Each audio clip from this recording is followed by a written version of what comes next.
आपलं शहर आता स्मार्ट होत आहे। मग तुम्ही कधी स्मार्ट होताय?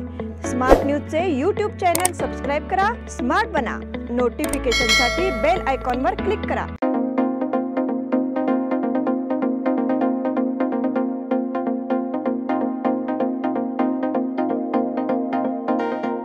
नमस्कार, मैं ओमकार अंगड़ी स्मार्ट प्लस के आज के समाचार में आपका स्वागत। नजर सबसे पहले सुर्खियों पर। उत्तर से डॉक्टर रवि पाटिल और दक्षिण से अभय पाटिल द्वारा दायर आवेदन। मुरलीधर पाटिल ने खानापुर में अर्जी दाखिल की। कोरोना के नए मरीजों की संख्या के साथ ही मृतकों की संख्या में भी इजाफा हुआ है। दावा करे कि बीजेपी ने वंशवाद को तोड़ा है। अखिल भारतीय मराठी नाट्य परिषद चुनाव परिणाम घोषित, प्रशांत दामले जीत गए। चंदगढ़ तालुका में फर्जी खाद बिक्री के खिलाफ धरना अभियान। 22 अप्रैल को शिव जयंती, 27 मई को शनिवार को चित्ररथ शोभा यात्रा।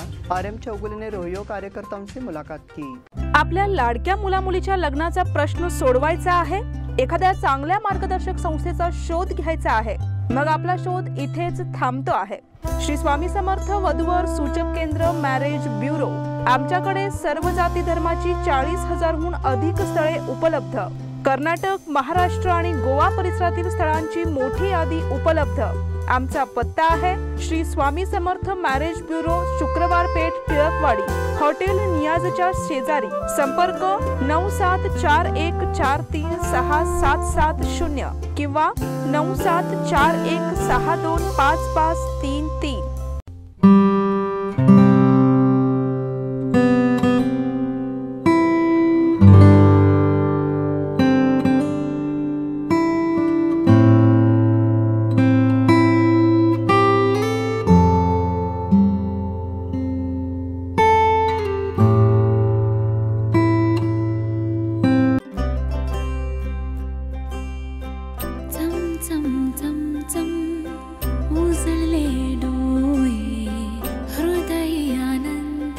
BS Channabasappa and Sons, the textile mall at Tilakwadi, Belagavi.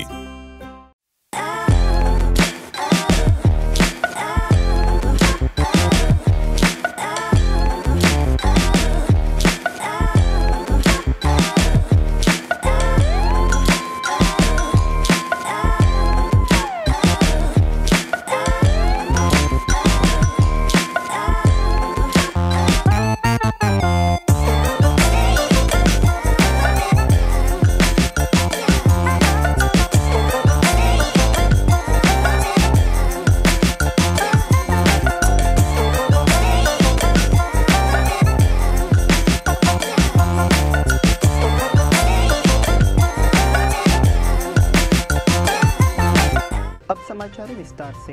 बेलगाम उत्तर निर्वाचन क्षेत्र से भारतीय जनता पार्टी के आधिकारिक उम्मीदवार के रूप में डॉक्टर रवि पाटिल और दक्षिण से अभय पाटिल ने नामांकन दाखिल किया। इन प्रत्याशियों के समर्थकों ने तालियां बजाकर उनकी उम्मीदवारी का स्वागत किया। बेलगाम दक्षिण से पूर्व विधायक अभय पाटिल को मजबूत उम्मीदवार माना जा रहा है। वो पहले घोषणा कर चुके हैं कि वो विकास कार्यों के मुद्दे पर चुनाव लड़ रहे हैं। उन्होंने कहा कि पिछले 5 वर्षों में बेलगाम दक्षिण निर्वाचन क्षेत्र के विकास कार्य के लिए व्यापक प्रदर्शन निश्चित रूप से हम जीत की ओर ले जाएगा। उन्होंने बताया कि सभी जातियों और सभी भाषाई मतदाताओं ने उनकी उम्मीदवारी का स्वागत किया है। बेलगाम उत्तर निर्वाचन क्षेत्र के उम्मीदवार डॉक्टर रवि पाटिल ने पिछले कई सालों से पार्टी के लिए काम किया है।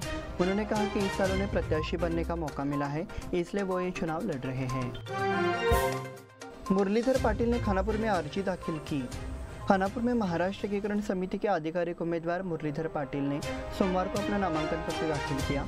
नियमानुसार उसने चंद समर्थकों के साथ चुनाव अधिकारियों को अपना आवेदन दिया, लेकिन इससे पहले उन्होंने अपने समर्थकों और महाराष्ट्र एकीकरण समिति के कार्यकर्ताओं के साथ बड़ी संख्या में जाकर अपना समर्थन दिखाया।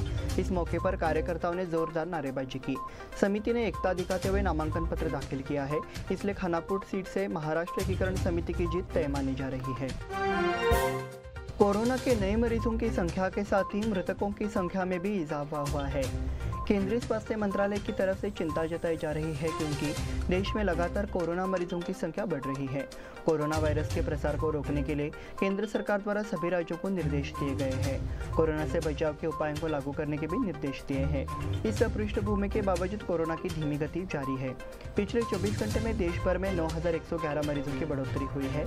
इस तरह कुल 24 मौतें दर्ज की गई है। कोरोना के नए मामलों के साथ ही मौत का आंकड़ा लगातार बढ़ रहा है। ऐसे में स्वास्थ्य विभाग के सामने चुनौती मृत्युआं बढ़ गई है। देश में पिछले 24 घंटे में कोरोना के 9,111 नए मरीज मिलने से सक्रिय मरीजों की संख्या बढ़कर 60,313 हो गए हैं, तो 6,313 मरीज कोरोना को सफलतापूर्वक मात दे चुके हैं। दावा करें कि बीजेपी ने वंशवाद को तोड़ा है। कर्नाटक राज्य के पूर्व मुख्यमंत्री और बीजेपी के वरिष्ठ नेता BS येडियुरप्पा को इस बार बीजेपी ने टिकट नहीं दिया है। येडियुरप्पा को लिंगायत समुदाय के कद्दावर नेता के तौर पर देखा जाता है, लेकिन इस बार बिना टिकट दिए उनके बेटे BY विजयेंद्र को ही उम्मीदवार बनाया था। ये रणनीति सीधे दिल्ली से तय होती है। उत्तर प्रदेश विधानसभा चुनाव में शानदार जीत के बाद प्रधानमंत्री नरेंद्र मोदी ने दिल्ली स्थित बीजेपी मुख्यालय में विजय समारोह में शिरकत की। विजय समारोह को संबोधित करते हुए उन्होंने कहा, हमने वंशवादी राजनीति को दूर रखा है और लोगों ने हमें वोट के रूप में समर्थन दिया है। उन्होंने जोर देकर कहा था कि मतदाता वंशवादी राजनीति का समर्थन नहीं करते हैं। अखिल भारतीय मराठी नाट्य परिषद चुनाव परिणाम घोषित, प्रशांत दामले जीत गए। अखिल भारतीय मराठी रंगमंच परिषद चुनाव के नतीजे घोषित हो चुके हैं। देर रात मतगणना और दोबारा मतगणना के बाद अखिल भारतीय मराठी नाट्य परिषद के चुनाव परिणाम तड़के घोषित कर दिए गए हैं। इस चुनाव में प्रशांत दामले जीत गए हैं। प्रशांत दामले के रंगकर्मी नाटक ग्रुप के उम्मीदवारों ने मुंबई सेंट्रल डिवीजन की 10 में से 8 सीटों पर जीत हासिल की है। प्रशांत कामली और सुकन्या कुलकर्णी प्रसाद कामली के अपने पैनल के मोने ने 2 सीटों पर जीत हासिल की है। मुंबई उपनगर में 2 सीटें प्रशांत दामले के पैनल में गई है, जबकि 2 सीटें प्रसाद कामली के पास गई हैं। रंगकर्मी नाटक ग्रुप प्रशांत दामले के रंगकर्मी नाटक ग्रुप में कई दिग्गज कलाकार हैं। इस पैनल में विजय केनकारे, अजित घुरे, सयाजी शिंदे, विजय गोखले, वैजयंती आपटे, सुशांत शेलार, सविता मालपेकर शामिल है। कुछ दिनों पहले प्रशांत दामले ने अपने रंगकर्मी नाटक ग्रुप पैनल की जानकारी सोशल मीडिया के जरिए दी थी। चंदगढ़ तालुका में फर्जी खाद बिक्री के खिलाफ धरना अभियान। चंदगढ़ तालुका में जब बुआई का मौसम नजदीक आ रहा है तो देखा जा रहा है कि कुछ दवा की दुकानों पर नकली खाद बेची जा रही है। हाल ही में केंद्रीय कृषि विभाग की एक टीम ने कीनी में एक व्यवसाय किया छापेमारी कर करीब 15 मीट्रिक टन करीब 4 लाख का माल जब्त किया था, जिससे किसानों में हड़कंप मच गया था। इस कार्रवाई से कृषि केंद्र संचालकों में हड़कंप मच गया है और अब किसानों में खाद की खरीद को लेकर संशय का माहौल है। कीनी स्थित कृषि केंद्र प्रियंका एग्रो सर्विसेज के मालिक अल्फी करुदाद लोगों के खिलाफ कार्रवाई की गई है। 22 अप्रैल को शिव जयंती, 27 मई शनिवार को चित्ररथ शोभा यात्रा। केंद्रीय लोकश्री शिव जयंती उत्सव मंडल 22 अप्रैल को शिव जयंती सालाबद की तरह मनाएगा। 27 मई शनिवार को शिव जयंती चित्ररथ शोभा यात्रा निकाली जाएगी। परंपरा के अनुसार छत्रपति शिवाजी महाराज उद्यान में सुबह शिव जयंती मनाई जानी चाहिए और चुनाव के बाद चित्ररथ जुलूस निकाला जाना चाहिए, ऐसा पुलिस आयुक्त एम बोरलिंगायत द्वारा कहा गया। केंद्रीय लोकश्री शिव जयंती उत्सव मंडल ने पुलिस आयुक्त से मुलाकात कर शिव जयंती उत्सव और चित्ररथ जुलूस की जानकारी देकर अनुमति मांगी। उस वक्त पुलिस कमिश्नर ने अनुरोध किया कि चित्ररथ जुलूस को आगे बढ़ाया जाए। शिवाजी उद्यान में 22 अप्रैल को पारंपरिक शिव जयंती उत्सव मनाया जाएगा। साथ ही सभी शिव जयंती मंडल अपने अपने क्षेत्र में शिव जयंती मनाएं। फिलहाल चुनाव के मद्देनजर केंद्र से दरोगा बेलगाम में प्रवेश कर गए हैं।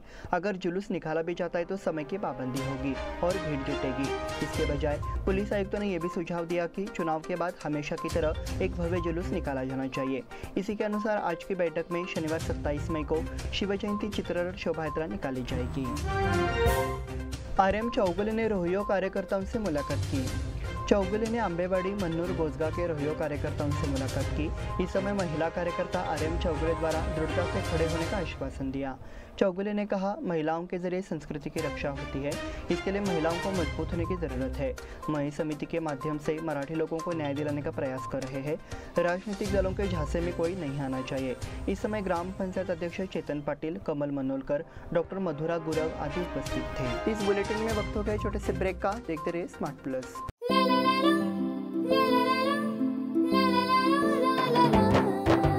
जले दीप अंगना में होगी रोशन दुनिया, पलकों तले छा जाए चांद तारों का साया। रंगोली में खिले रंग खुशियों के भी तराने, तन मन झिलमिल जाए हर पल होंगे सुहाने। ये अटूट बंधन खिले हर आशियाना, रंग वस्त्रों का खजाना मन भाए आराधना। रंग वस्त्रों का खजाना मन भाए आराधना। आराधना मारुति गली बेलगाम। मन भाए आराधना।